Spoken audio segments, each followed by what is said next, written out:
નમસ્કાર, હું Bindiya Savaliya, class 12 science, subject chemistry, unit number 4, રાસાયણિક ગતિકી. એમાં આજનો ટોપિક છે પ્રક્રિયા વેગને અસર કરતા પરિબળો. તો આગળના લેક્ચરની અંદર આપણે રાસાયણિક પ્રક્રિયાના વેગ વિશેનો અભ્યાસ કરેલો. હવે આ લેક્ચરની અંદર એ રાસાયણિક પ્રક્રિયાના વેગને અસર કરતા પરિબળો વિશેનો અભ્યાસ કરવાનો છે. તો રાસાયણિક પ્રક્રિયાના વેગને અસર કરતા પરિબળો કેટલા છે? 5 છે. રાઈટ, કે પદાર્થની અવસ્થા અને સપાટીનું ક્ષેત્રફળ, પછી દ્રાવણની સાંદ્રતા, પછી તાપમાનની અસર, પછી દબાણની અસર અને ઉદ્દીપક. તો આ 5 પરિબળો છે એ રાસાયણિક પ્રક્રિયાના વેગને અસર કરતા પરિબળો છે. તો એમાં પહેલું આપણે જોઈએ કે પદાર્થની અવસ્થા અને સંપર્ક સપાટીનું ક્ષેત્રફળ.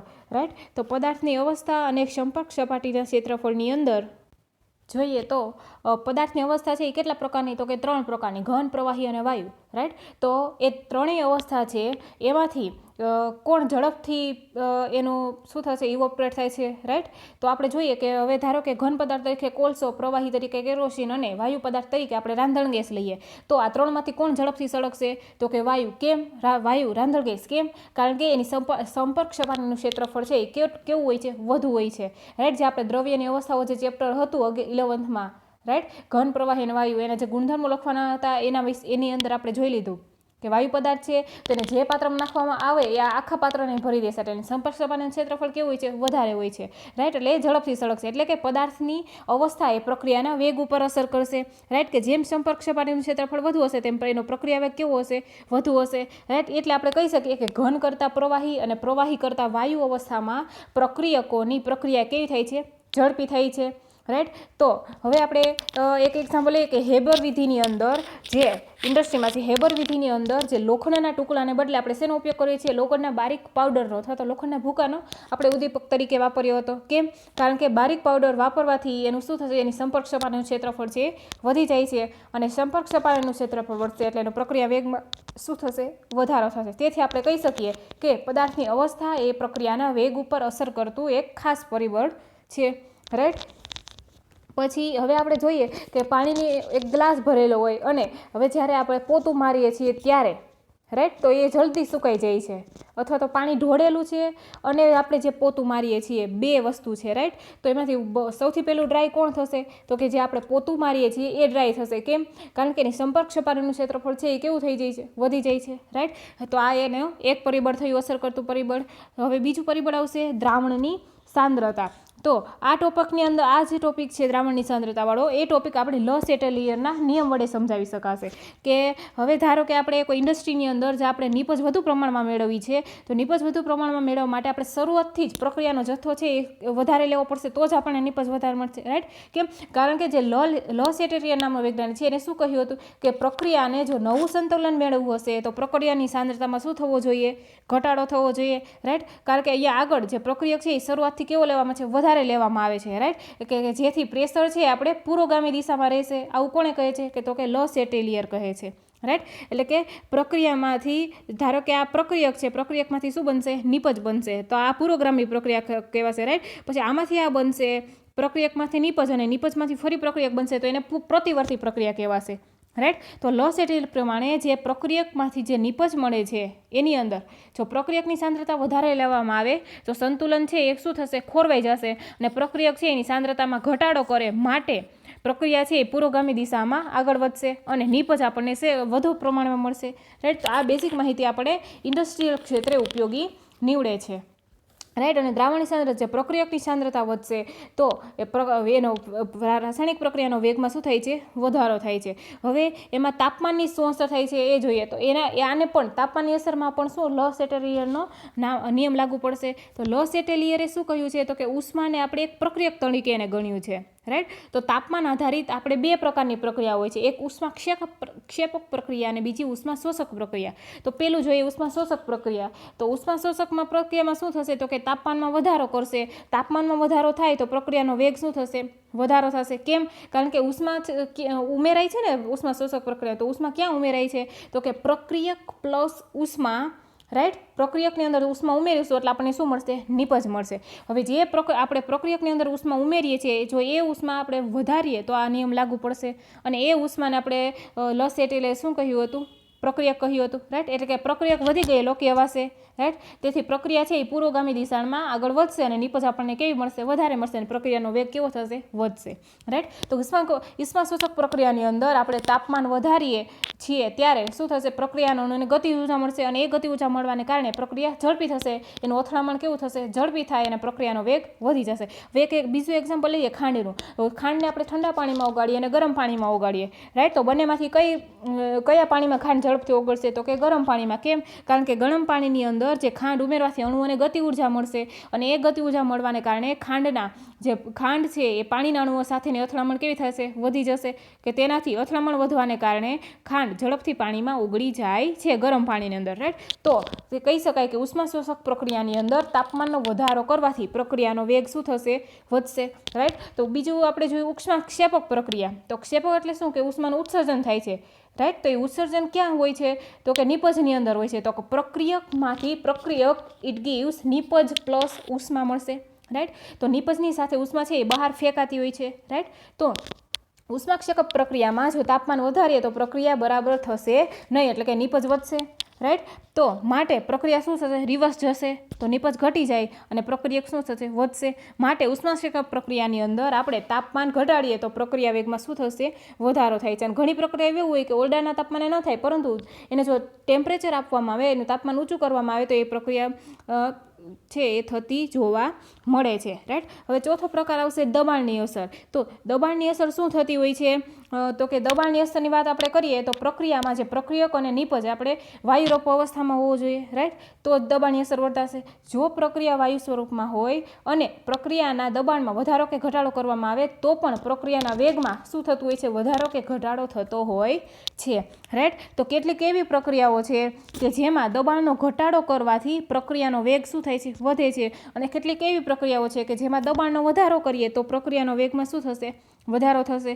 તો અહીંયા આપણે પ્રક્રિયાના દબાણમાં વધારો કે ઘટાડો કરવાથી વેગ વધે કે ઘટે એનો આધાર છે એ કોના પર રહેલો હોય, તો કે પ્રક્રિયક અને નિપજના સ્વભાવ ઉપર એનો આધાર રહેલો હોય છે, રાઈટ. હવે આગળના લેક્ચરની અંદર જોયું આપણે, જે આગળનો લેક્ચર પ્રક્રિયાના વેગ વિશેનો, કે એમાં આપણે કહ્યું હતું કે વાયુરૂપ અવસ્થામાં હોય તો સાંદ્રતાને એના આંશિક દબાણ તરીકે આપણે ગણવી જોઈએ. કેમ?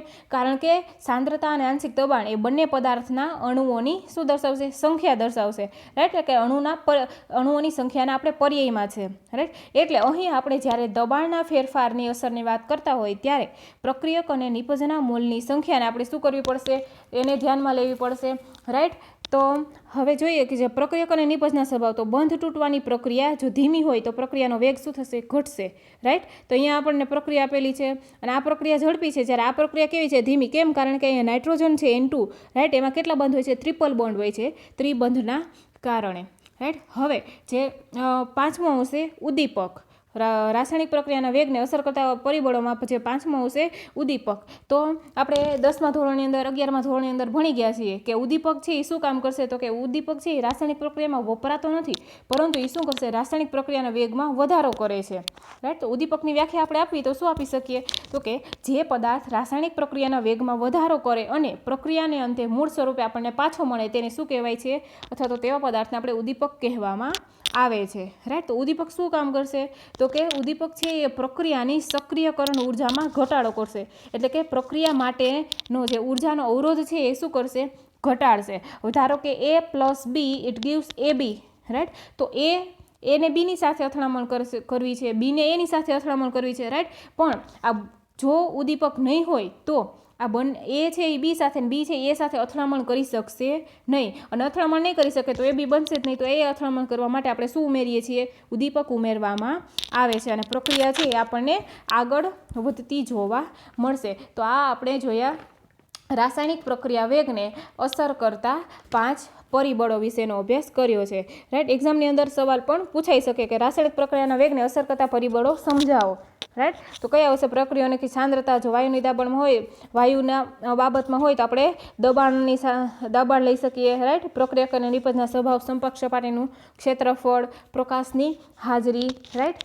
તો હવે આવશે વેગ નિયમ વિશે સમજાવવાનો, રાઈટ. તો વેગનો સાંદ્રતા ઉપર આધાર, તો હવે એના પરથી આપણે વેગ નિયમ સમજાવવાનો છે. તો પ્રક્રિયક છે એ સમયની સાથે શું થશે? ઘટતો જશે. અને પ્રક્રિયાની અંદર જે પ્રક્રિયક છે એ સમયની સાથે જેમ જેમ વપરાતો જશે તેમ એ શેમાં રૂપાંતર પામશે? નિપજમાં રૂપાંતર પામતો જશે. તેમ પ્રક્રિયાના વેગમાં શું થશે? ઘટાડો થશે. એટલે કે અહીં આપણે જે શરૂઆતમાં કોઈ પણ રાસાયણિક પ્રક્રિયા હોય તો તેનો વેગ આપણે પ્રક્રિયકની સાંદ્રતા વધુ હોવાને લીધે તેના પ્રક્રિયાનો વેગ આપણને કેવો જોવા મળશે? ઘણો ઊંચો જોવા મળશે. રાઈટ. પણ પ્રક્રિયક જેમ જેમ વપરાતો જાય તેમ સાંદ્રતા એની ઘટતી જશે. તેમ તેમ પ્રક્રિયાના વેગમાં શું થાય છે? ઘટાડો થાય છે. રાઈટ. તો હવે જોઈએ પ્રક્રિયા વેગની સાંદ્રતા પર અસર, કે સામાન્ય રીતે જ્યારે પ્રક્રિયાનો વેગ સમય પસાર થાય એમ ઘટતો જાય. કેમ? કારણ કે પ્રક્રિયકની સાંદ્રતા ઘટતી જાય છે. જો પ્રક્રિયકની સાંદ્રતા વધારે લેવામાં આવે તો પ્રક્રિયાનો વેગ કેવો હોય છે? વધારે હોય છે. અને જો પ્રક્રિયકની સાંદ્રતા ઓછી લેવામાં આવશે તો પ્રક્રિયાનો વેગ કેવો હોય છે? ઓછો હોય છે. અને આપણે એનાથી ઉલટું પણ કહી શકીએ કે જો નિપજની સાંદ્રતા સમય સાથે વધે તો પ્રક્રિયાનો વેગ આપણને ઘટતો જાય છે. રાઈટ. તો હવે આપણે કહી શકીએ કે પ્રક્રિયા વેગ છે એ પ્રક્રિયકની સાંદ્રતા ઉપર આધાર રાખે છે, આપણે એમ કહી શકીએ. તો આપણે એના માટે લખી શકીએ કે જે પ્રક્રિયા વેગ એ પ્રક્રિયકોની સાંદ્રતાના સમપ્રમાણમાં હોય છે. રાઈટ. તો આપણે લખી શકીએ કે સમીકરણ પ્રક્રિયા વેગ ચલે છે પ્રક્રિયકની સાંદ્રતા, એવું કહી શકીએ. અને પ્રક્રિયા વેગ ચલે છે પ્રક્રિયકની સાંદ્રતા, એ આ નિયમ આપણે સક્રિય જથ્થાના નિયમ પ્રમાણે જોઈ છે. રાઈટ. તો એના પરથી આપણે વેગ નિયમની પણ વ્યાખ્યા આપી શકીએ કે આપેલ તાપમાને પ્રક્રિયાનો વેગ પ્રક્રિયકોની સાંદ્રતાના પર્યાયમાં દર્શાવવાની રીતને આપણે વેગ નિયમ કહેવામાં આવે છે. રાઈટ. તો આપણે જોયું વેગ નિયમ વિશે કે વેગના સાંદ્રતા પર આધાર. હવે આપણે જોવાનું છે વેગ અભિવ્યક્તિ અને વેગ અચળાંક વિશેનો અભ્યાસ કરવાનો છે. રાઈટ. તો આપણે જોઈએ આગળના પ્રશ્નમાં જે જોયું વેગ નિયમની વ્યાખ્યા જોઈએ આપણે. રાઈટ. તો વેગ નિયમની વ્યાખ્યા શું આપેલી? કે આપેલ તાપમાને પ્રક્રિયાનો વેગ પ્રક્રિયકોની સાંદ્રતાના પર્યાયમાં દર્શાવવાની રીતને વેગ નિયમ અથવા તો વેગ સમીકરણ અથવા વેગ અભિવ્યક્તિ કહેવામાં આવે છે. રાઈટ. તો એ માટે આપણે પ્રક્રિયા વેગ સમીકરણ દર્શાવવું હોય તો શું દર્શાવી શકીએ? તો કે પ્રક્રિયા વેગ બરાબર કે કાઉન્સમાં પ્રક્રિયકની સાંદ્રતા દર્શાવી શકીએ. રાઈટ. હવે એના માટે આપણે એક સામાન્ય પ્રક્રિયા લઈએ. રાઈટ. તો સામાન્ય પ્રક્રિયા લઈએ A + BB + CC + DD. તો એની અંદર જે A અને B છે, A અને B શું દર્શાવશે? તો કે પ્રક્રિયકોના તત્વયોગમિતીય ગુણાંક, અને જે સ્મોલ c અને સ્મોલ d છે એ નિપજોના તત્વયોગમિતીય ગુણાંક દર્શાવે છે. રાઈટ. તો હવે આ પ્રક્રિયા માટે આપણે વિકલનીય જે વેગ સમીકરણ એ વિકલનના સ્વરૂપે આપણે નીચે પ્રમાણે લખી શકીએ. તો કે પ્રક્રિયાનો વેગ ચલે છે એની x ઘાત પ્લસ એની x ઘાત ઇન્ટુ બીની x ઘાત લખી શકીએ.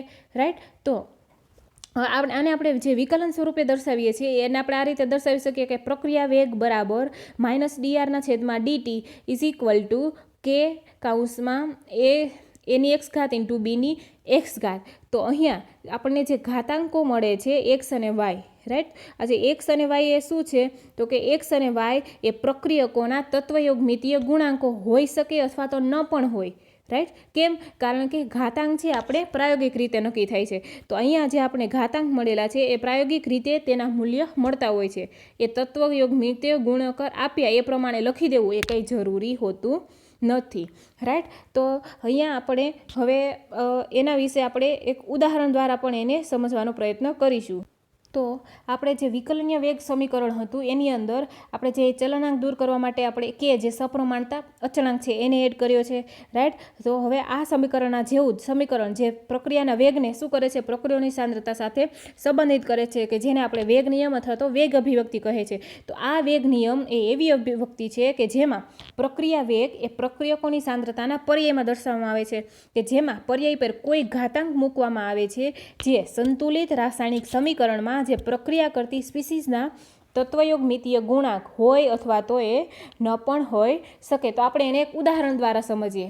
રાઈટ. કે કોઈ પણ રાસાયણિક પ્રક્રિયાનો વેગ એ પ્રક્રિયકની પ્રારંભિક સાંદ્રતાના ઉપયોગથી નક્કી થાય. રાઈટ. હવે કોઈ એક પ્રક્રિયકની સાંદ્રતા અચળ રાખી અને બીજા પ્રક્રિયકની સાંદ્રતાના ફેરફારની વેગ પર થતી અસર અથવા તો બંને પ્રક્રિયકોની સાંદ્રતાની વેગ પર થતી અસર આપણે જાણી શકીએ છીએ. રાઈટ. તો હવે આ ધારો કે ઉદાહરણ લીધું 2NO gas plus O2 gas it gives 2NO2 gas મળશે આપણને, રાઈટ. તો હવે આપણે આ પ્રક્રિયા આપેલી છે, તો હવે આ પ્રક્રિયાનું આપણે જે વેગ સમીકરણ છે એ વેગ સમીકરણ આપણે કોના મુજબ લખી શકીએ, તો કે વેગ નિયમ મુજબ આપણે લખી શકાય, રાઈટ. તો વેગ નિયમ શું હતો, તો કે આપેલ તાપમાને પ્રક્રિયાના વેગને પ્રક્રિયકોની સાંદ્રતાના પર્યાયમાં દર્શાવવાની રીતને આપણે શું કહેવાય છે, વેગ નિયમ કહેવાય છે. તો આપણે એ સમીકરણ આપણે વેગ સમીકરણ છે આપણે દર્શાવી શકીશું, તો કે વેગ ઇઝ ઇક્વલ ટુ કે ચોરસ કૌંસમાં એનોનો સ્ક્વેર કૌંસ પૂરો બીજા ચોરસ કૌંસમાં O2 આવશે, રાઈટ. કારણ કે પ્રક્રિયકોની સાંદ્રતા છે, રાઈટ. અને અહીંયા કેટલા મોલ છે, 2 મોલ છે, એટલે અહીંયા શું લખેલો છે, સ્ક્વેર આપેલો છે, રાઈટ. તો હવે અહીંયા જે આ કોષ્ટક આપેલું છે એ કોષ્ટકની અંદર આપણે શું કીધેલું છે કે પ્રક્રિયાના વેગનું માપન આપણે પ્રારંભિક સાંદ્રતાના વિધેય તરીકે અથવા તો એક પ્રક્રિયકની સાંદ્રતા અચળ રાખવાની અને બીજા પ્રક્રિયકની સાંદ્રતા બદલીને અથવા તો બંને પ્રક્રિયકની સાંદ્રતા બદલીને આપણને આ પરિણામો મળશે. તો આ પરિણામો પરથી આપણને એ સ્પષ્ટ થશે કે જ્યારે હવે પ્રયોગ 1 અને 2ની અંદર O2ની સાંદ્રતા છે એ કેવી રાખી છે, અચળ રાખેલ છે, અને એનોની સાંદ્રતા છે એ બમણી કરવામાં આવેલ છે. તો વેગ આપણને કેટલો ગણો થતો જોવા મળશે, વેગ આપણને 4 ગણો થતો જોવા મળશે. આમ વેગ ચલે છે એનોનો સ્ક્વેર થતો જોવા મળશે, રાઈટ. તો એટલે વેગ છે એ આપણને 0.096 થી 0.384 mall into litre inverse into second inverse થશે, રાઈટ. તો એ શું સૂચવશે, તો કે વેગ છે એનોની સાંદ્રતાના વર્ગ ઉપર આધાર રાખશે. હવે જ્યારે એવી જ રીતે પ્રયોગ નંબર 2 અને 4ની અંદર એનોની સાંદ્રતા છે એ કેવી રાખી છે, અચળ રાખેલી છે. જ્યારે O2ની સાંદ્રતા છે એ બમણી કરતાં એનો વેગ કેવો થશે, બમણો થશે, રાઈટ. તો એના માટે આપણે કહી શકીએ કે વેગ ચલે છે ચોરસ કૌંસની અંદર O2 આવશે અને એની 1 ઘાત આવશે. તો આમ વેગ એ એનોની સાંદ્રતાના વર્ગ ઉપર તથા એ O2ની સાંદ્રતાના જે પ્રથમ ઘાતાંક એટલે એક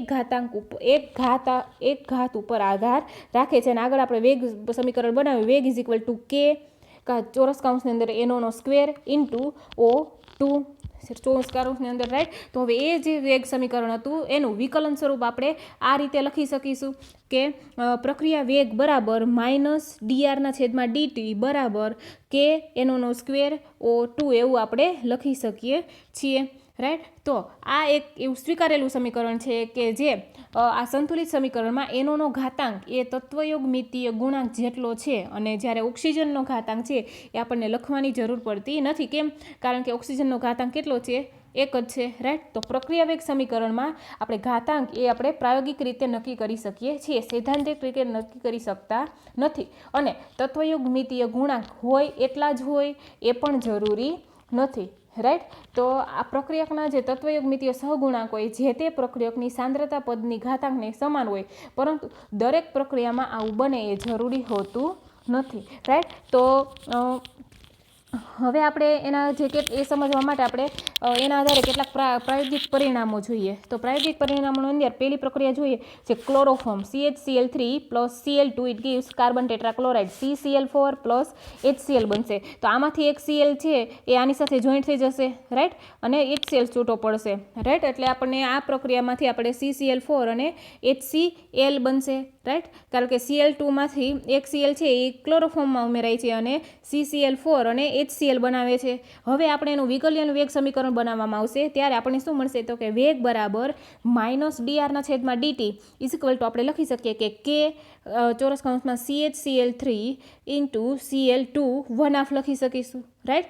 તો અહીંયા CHCl3 અને Cl2 અહીંયા બંનેના જે સ્ટોક્યોમેટ્રિક ગુણાંક છે એ કેવા છે, તત્વયોગમિતીય ગુણાંક બંનેના 1 જ છે, એક જ છે, રાઈટ. પણ અહીંયા આપણે જે Cl2નો સ્ટોક્યોમેટ્રિક ગુણાંક તત્વયોગમિતીય ગુણાંક આપણે કેટલો લખ્યો છે, 1 લખ્યો નથી, 1/2 લખ્યો છે, રાઈટ. એનો ઘાતાંક કેટલો છે, 1/2 છે. કેમ? એ તો અહીંયા Cl2નો 1 અણુ છે, રાઈટ. હવે આપણે જોઈએ કે અહીં જે CCl3નો જે ઘાતાંક છે એ કેટલો છે, 1 છે, જ્યારે Cl2નો ઘાતાંક આપણને કેટલો મળે છે, 1/2 મળશે, રાઈટ. એ આપણે આપણી જાતે નક્કી કરેલું નથી, પરંતુ એ કઈ રીતે નક્કી થયું છે, તો કે પ્રાયોગિક રીતે નક્કી થયેલું છે. હવે એવી જ રીતના બીજી પ્રક્રિયા છે CH3COO2H5 ethyl acetate plus H2O it gives CH3COOH acetic acid plus ethanol C2H5OH.